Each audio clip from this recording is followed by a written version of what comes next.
Look, it's just a selection decision. I think he's we know he's a young man with a lot of potential who signed at one of the biggest clubs in the world. We just feel it's an opportunity for him to settle in at Bayern,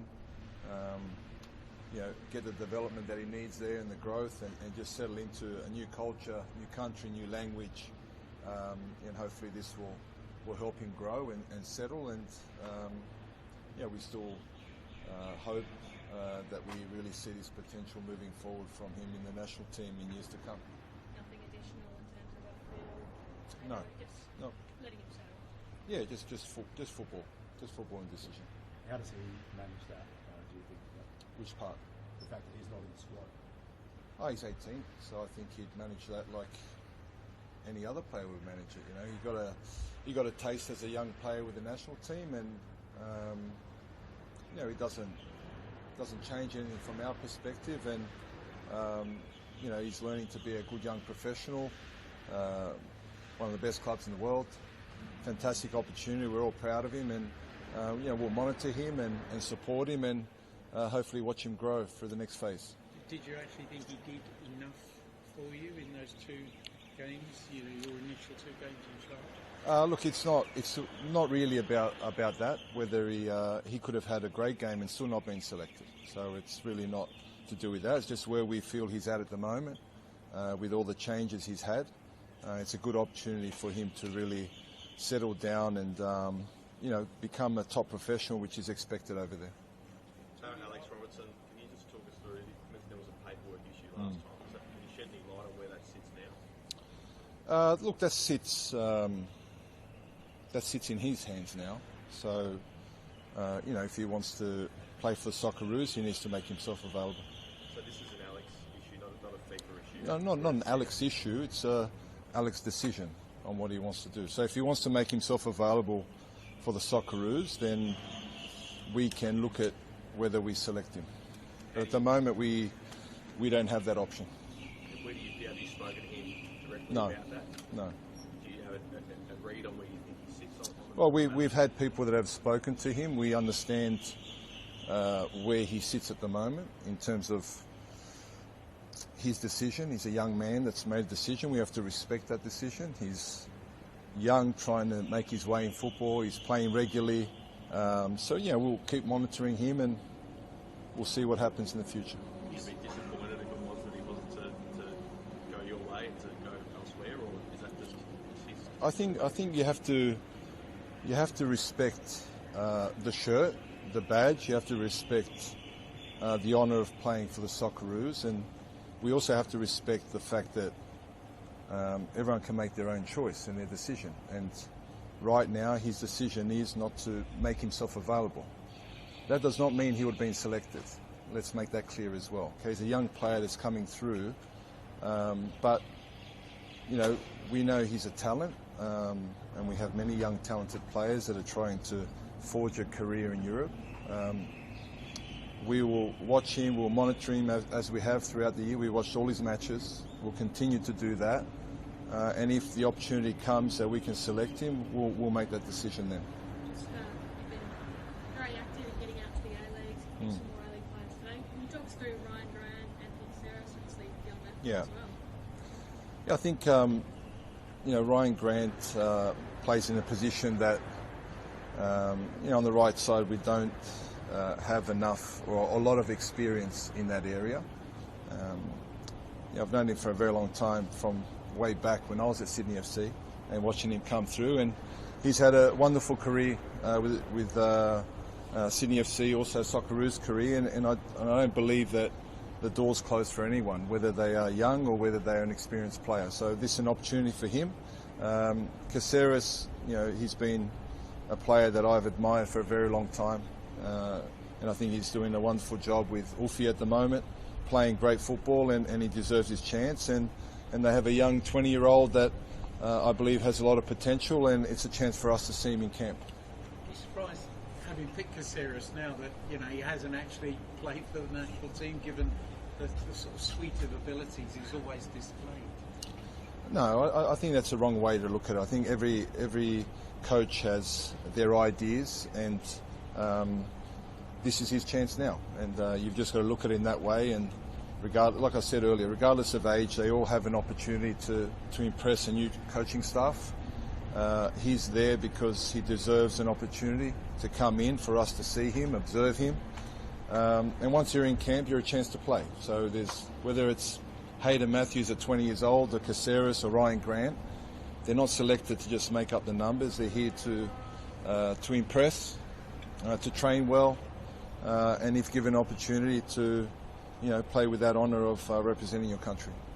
You got a big first-hand look at Max Bella in the A-League last year. Sounds like he's just gone from strength to strength in the Netherlands. What's sort of stood out with him coming in? Well, we always knew he had great potential and did a wonderful job at Central Coast, but it's another step up when you go to Europe.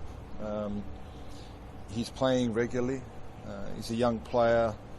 He's had some very good performances this year. We've been monitoring him prior to the last camp, but I think in the last month his game's become even more consistent, more balanced in his play with and without the ball, and one that gets an opportunity in this camp. Tony, you've been in the job for about 6 weeks or so now. What have you learned so far? Learned a lot, actually. Look, it was a bit of a whirlwind at the start, but also very enjoyable and very excited to be in this role and the challenge that we had with the first two games and the changes we tried to implement. That feels like it was only yesterday, so we're back here again. So it's still very early in terms of our journey, where we believe we can get the Socceroos to. But also, on the other hand, that doesn't diminish the expectation that we have and the expectation that we want of a wonderful crowd that will be here in Melbourne, and hopefully they'll really get behind us, create some great noise, and expect the Socceroos to win and expect them to play well. So we feel that, and we don't want to shy away from that expectation. What do you expect about Saudi Arabia? I mean, they've been an opponent for many, even going back to your playing times, I think, and sometimes a nemesis and sometimes not. They had a brilliant World Cup, and what's your feeling about them now? Very technical, some wonderful individuals in terms of their talent. That hasn't changed from the World Cup. We've seen some games of their World Cup under, obviously, the new coach they have now that they had at that time. That they had some good matches with Mancini. Probably unlucky, missing some penalties, and that happens. But we feel they'll be full of energy. Obviously, with the change that they've had, they're very comfortable with this coach. They had him for 3 or 4 years, I believe, as a coach. So we expect the morale to be very high, energy, enthusiasm. So we expect a really tough game. But we're also hoping to improve on our last performance, our last 2 performances, and here at home, we're really keen and determined to get those 3 points. You've taken 4 points from those from those 2 games out of possibly 6. Has it sort of surprised you in a way? Other results have fallen, so you are where you are now on the table after that very poor start under your predecessor.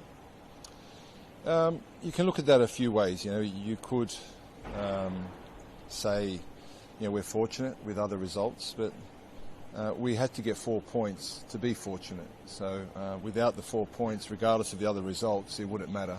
So we've put ourselves in a position due to the win and a very good point in Japan, and we need to consolidate on that. And they're 2 very important games. They always are when you're in qualifying for your country. But we've got to still really focus on the details for Saudi Arabia first, and then move on to the next challenge, Bahrain. Yes. Can you take us just into your conversations you had with him, and as a Australian coach, what is it you feel that your role is in his development? Well, we don't play a big part in his development. We see him for 3 or 4 days in camp. The foundation and development will come from his club. We're here to support in any way we can, whether that's on the field or off the field. I'm sure he has a lot of support with family. We as a organisation have and will continue to support him. But he's 18 and I've got children as well that are around that age, so I know what they go through. And we're here to support in any way we can in terms of helping him understand what it takes to be at the highest level. But I think he's in very good hands at Bayern, so I'm pretty sure of that. Your conversations with him, giving him the news? I haven't spoken to him directly, no. Tony, just to clarify on Robertson, is he preferring to focus on his club career and not make himself available, or is he looking elsewhere to play for other positions? I don't know. I think that's a question for Alex. I don't know the exact reasons or what he's thinking at the moment, but I just know that he's not available for selection.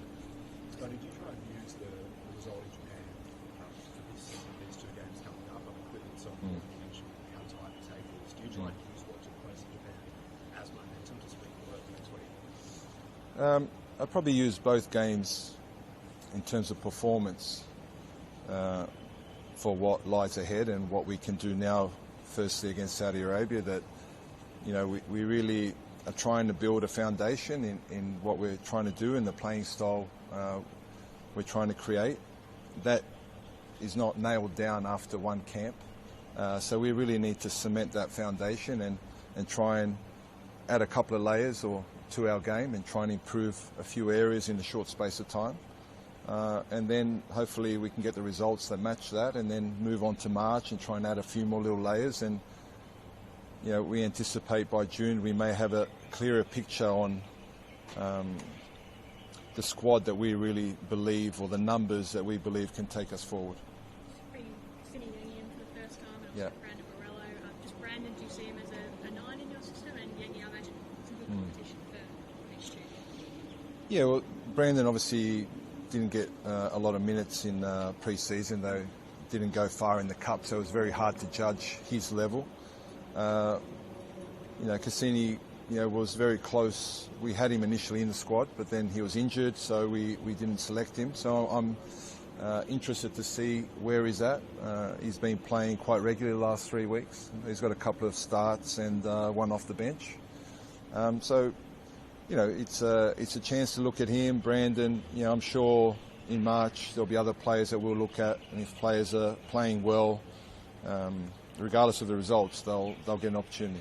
Miller's one of those players that would like to maybe get in. He's had a really rough injury run, I know, in terms of your structure as well. Yeah. Anyway.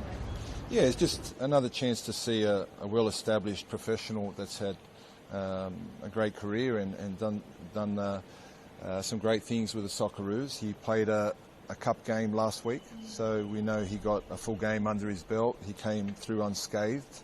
Again, another player that just gives us a chance, a coaching staff, to have a look at. Is Joe Gauci now your number one ahead of Matt Ryan? No.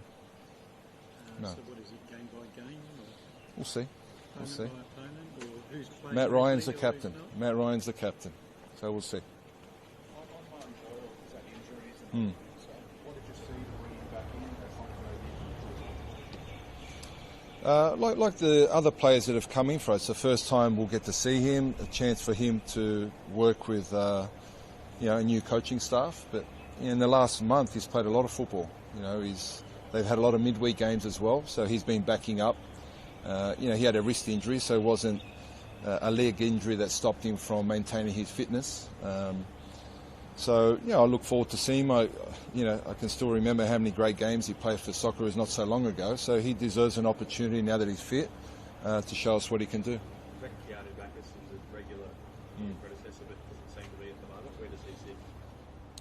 Not that he doesn't seem to be. I think for this camp he's not selected, but certainly that doesn't put Keanu behind the pecking order. It's just for this camp. That's a decision we've made, and we'll definitely keep watching him. We know he's doing some good things over in the UK, and he may be back in March. Can you just to explain the process, you've had a bit more time for the squad. On the Nest, for example, the players that aren't selected, you want to speak to, or do you have I know you keep going on to that necessary thing. I don't really know why, but it's not that I don't speak to them. I don't have to elaborate exactly on how I deal with players or speak to them, but their well-being is looked after. They're very well supported, and they know clearly where they stand. I think that sums it up quite clearly for you, for a third time. Guys, we might leave it there. Perfect. Thank you. Thanks a lot. Thanks so much. Thank you for joining us, guys.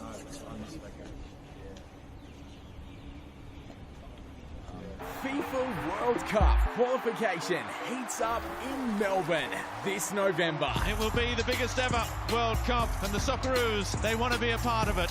Our World Cup journey continues. The Socceroos take on Saudi Arabia in front of a raucous Melbourne crowd. Be a part of history as Australia look to qualify for our 6th consecutive World Cup. That's what this means. Search Socceroos for tickets.